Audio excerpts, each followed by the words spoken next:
بسم اللہ الرحمن الرحیم، السلام علیکم۔ دوسری جنگ عظیم کے بعد جاپان میں بے انتہا غربت تھی۔ 1960 تک ان کے بچے خوراک کی قلت کا شکار تھے۔ یہ بچے لاغر اور کمزور پیدا ہوتے تھے اور ان کی پرورش میں بھی کمی رہ جاتی تھی، لہٰذا ان کے قد چھوٹے، ہڈیاں کمزور، وزن کم اور رنگ پیلے تھے۔ جاپانی اس دور میں 24 گھنٹے میں صرف ایک بار کھانا کھاتے تھے۔ انہوں نے اس دور میں اندازہ کیا کہ اگر ہم دن 3 بجے کھانا کھائیں تو 24 گھنٹے گزار سکتے ہیں۔ پاکستان نے 1957 میں چاولوں سے بھرا ہوا ایک بحری جہاز ٹوکیو بھجوایا۔ جہاز پر جاپان کی امداد کے لیے پاکستان کا تحفہ لکھا ہوا تھا اور اس کی تصویریں باقاعدہ اخبارات میں شائع ہوئیں اور پورے جاپان نے ہاتھ جوڑ کر حکومت پاکستان کا شکریہ ادا کیا۔ جاپانیوں کو آج بھی پاکستان کا یہ احسان یاد ہے۔ جاپان دنیا کے ان 4 ملکوں میں شمار ہوتا ہے جن کے ساتھ پاکستان کے تعلقات شروع دن سے حیران کن رہے۔ ہندوستان کے آخری وائسرے لارڈ ماؤنٹ بیٹن پاکستان اور بھارت کو 15 اگست 1947 کو آزادی دینا چاہتے تھے۔ اس کی وجہ جاپان تھا۔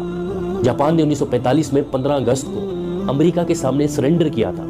اتحادی فوجیں امریکہ، برطانیہ اور یورپی ملک 15 اگست کو یوم فتح کے طور پر مناتے تھے۔ لارڈ ماؤنٹ بیٹن کی خواہش تھی کہ 15 اگست 1947 کو جب پورا برطانیہ یوم فتح منا رہا ہو تو بھارت اور پاکستان کی پیدائش اس وقت ہو، تاکہ ہر سال جب ان دونوں ملکوں کے لوگ آزادی کی تقریبات منائیں تو اس وقت جاپانی افسردہ ہوں اور یہ کھیل تاابد جاری رہے۔ یہ منصوبہ جب قائد اعظم کے سامنے پیش کیا گیا تو آپ نے فوراً انکار کر دیا۔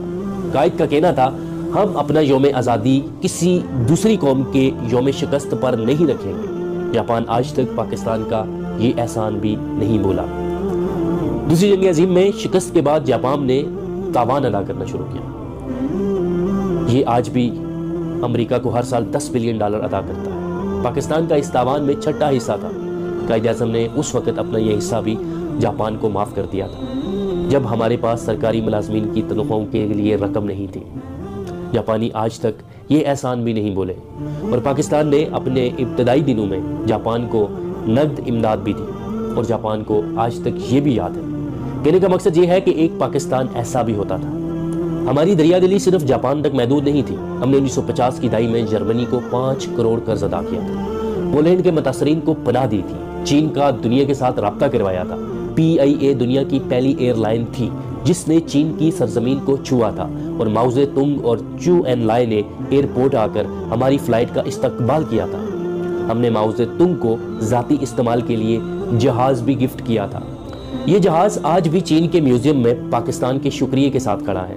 ہم نے اپنے ترک بھائیوں کے قیام پاکستان سے پہلے بھی مدد کی تھی اور قیام پاکستان کے بعد بھی۔ ترکی کے زیادہ تر امراء، فوجی افسروں اور سیاستدانوں کے بچے پاکستان میں تعلیم حاصل کرتے تھے۔ ہم نے استنبول میں پہلا بوئنگ طیارہ اتارا تھا اور ترکی نے اس کے لیے ایئرپورٹ پر نیا رن وے بنایا تھا اور پوری کابینہ اس کے استقبال کے لیے ایئرپورٹ گئی تھی۔ ہم نے مراکو، تیونس، الجزائر کی آزادی میں بھی مرکزی کردار ادا کیا تھا۔ پاکستان نے ان کی سیاسی قیادت کو پاسپورٹ بھی دیے اور اقوام متحدہ میں اپنے بینچ سے انہیں خطاب کا موقع بھی دیا۔ چین اور امریکہ کا پہلا رابطہ اور ہنری کسنجر اور صدر رچرڈ نیکسن کے چین کے پہلے دورے کا انتظام بھی ہم نے کیا۔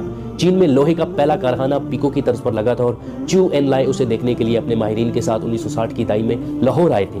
ایران کی ترقی اور یورپ اور امریکہ کے ساتھ تعلقات میں بھی پاکستان نے اہم کردار ادا کیا تھا۔ شاہ ایران ہر دوسرے ماہ پاکستان کا دورہ کرتے تھے اور پاکستان کی ترقی کو حیرت سے دیکھتے تھے۔ فلسطین کے لیے پہلی عالمی آواز بھی ہم نے اٹھائی۔ سفارتکاری، آزادی اور بحالی میں بھی پاکستان کا اہم کردار تھا۔ سعودی عرب میں 1970 کی دہائی تک پاکستان سے زکوٰۃ جاتی تھی اور سعودی شہری خانہ کعبہ میں پاکستانیوں کے رزق میں اضافے کے لیے دعائیں کیا کرتے تھے۔ UAE کی ترقی میں بھی پاکستان کا اہم کردار تھا۔ دنیا کی 4تھی بہترین ایئر لائن ایمریٹس کا کوڈ EK ہے۔ اس کا کے کراچی سے ہے۔ یہ ایئر لائن کراچی سے سٹارٹ ہوئی تھی۔ ہم نے انہیں جہاز بھی دیا تھا اور عملہ بھی، لہٰذا یہ آج بھی EK یعنی امارات کراچی ہے۔ مالٹا کے بچوں کے سلیبس میں PIA کا پورا باب ہے۔ PIA کا پورا باب بچوں کو پڑھایا جاتا ہے۔ سنگاپور ایئر لائن اور پورٹ دونوں پاکستانیوں نے بنائی۔ انڈونیشیا اور ملیشیا کی اشرافیہ کے بچے پاکستان میں پڑھتے تھے۔ ملیشیا کا آئین تک پاکستانی وکلا نے لکھا تھا۔ جنوبی کوریا کی کروت میں محبوب الحق کے 5 سالہ منصوبے کا اہم کردار تھا۔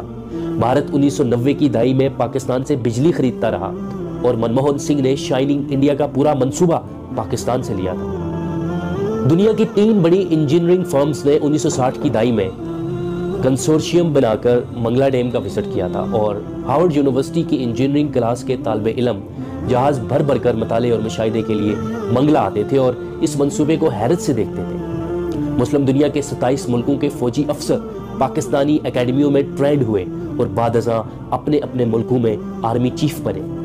UAE کے فرمانروا زید بن سلطان ال نہیان 1970 کی دہائی تک پاکستان کے دورے پر آتے تھے تو ان کا استقبال کمشنر راولپنڈی کرتا تھا۔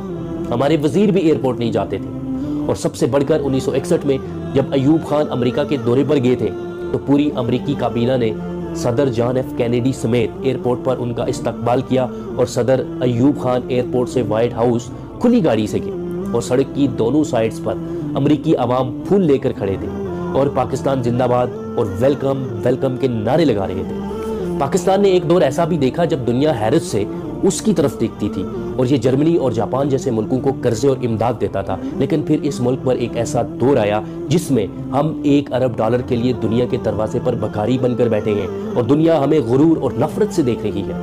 ایک وقت تھا جب ہم ویزے کے بغیر پوری دنیا میں سفر کرتے تھے، اور ایک وقت اب ہے جب ہمیں افغانستان کے ویزے کے لیے بھی قطاروں میں کھڑا ہونا پڑتا ہے۔ ایسا کیوں ہوا؟ ہم نے کبھی سوچا؟ ہمیں ماننا پڑے گا، ہم نے بڑی محنت اور جدوجہد سے اس ملک کو برباد کیا ہے، ہم نے اس کی عزت اور وقار کو ایڑی چوٹی کا زور لگا کر مٹی میں ملایا ہے، مگر سوال پھر وہی ہے، کیا ہمارے پاس واپسی کی کوئی گنجائش ہے؟